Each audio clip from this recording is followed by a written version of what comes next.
Hey guys, Kathy Rankin here with your weekly soaps roundup, and there is so much going on this week. Let's jump right into your highlights. First up, on The Bold and Beautiful, Liam thought things were looking up after he and Hope shared a very sweet kiss. So of course, minutes later, he plowed his dad's car into Vinny. Now when Liam panicked and passed out, Bill leapt into action by stealing the dead man's wallet and phone and leaving him on the side of the road. Well, the next morning, Bill insisted his son couldn't go to the police because they would assume he'd run Vinny down on purpose as payback for having switched Steffi's paternity test results.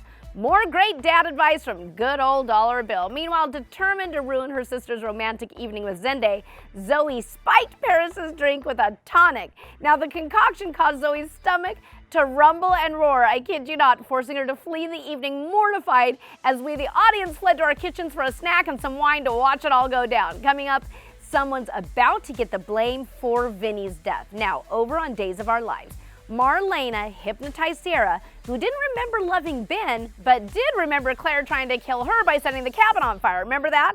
Now, needing somebody to turn to, a freaked out Sierra was comforted by none other than, yep, you guessed it, her ex Theo. Well, we knew that was coming. Now, after Tripp admitted he'd confronted his brother the night Charlie was murdered, Allie feared he might be the killer. Jack's attempt to help half-sisters Abigail and Gwen make peace went south real quick after Gwen threw up on her sister.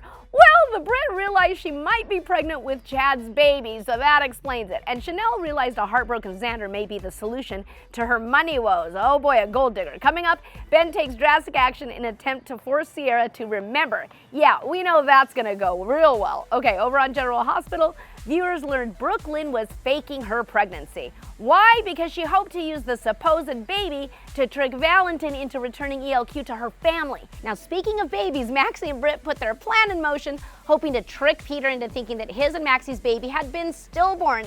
Evil! Now, with Alexis heading for prison, Cyrus threatened to make her life behind bars hellish unless Nicholas found and returned his mom. How do you make life behind bars any more hellish than it already is? That's my question. And before going to prison, Alexis explored a past childhood trauma she had buried in a special episode honoring Nancy Lee Grant's 25 years on the soap. Coming up, Alexis proves that just because you're behind bars doesn't mean you can't expand your social circle. It's a real prison party, people. And finally, on The Young and the Restless, Kyle thought he'd pulled the wool over Ashlyn Locke's eyes, but when the gazillionaire canceled his deal with Jabot, Jack and his son realized Tara's husband knew all about her fling with Kyle. Now, Sharon secretly met with Adam and agreed to help him try and prove that Chelsea and Chloe had set him up. Too bad for him, Chelsea and Chloe figured out what he and Sharon were up to. Hoping to make peace with her birth family, Amanda agreed to defend her grandfather, Sutton Ames, who'd been accused of murdering her birth father. And after Mariah's pregnancy test came back positive, she, Abby, and Devon had a reason to celebrate. Well, who says three's a crowd? Coming up, Victor tests Chelsea. Can't wait to see what that's about. Thanks for watching, you guys. We'll see you next time on the Weekly Soaps Roundup.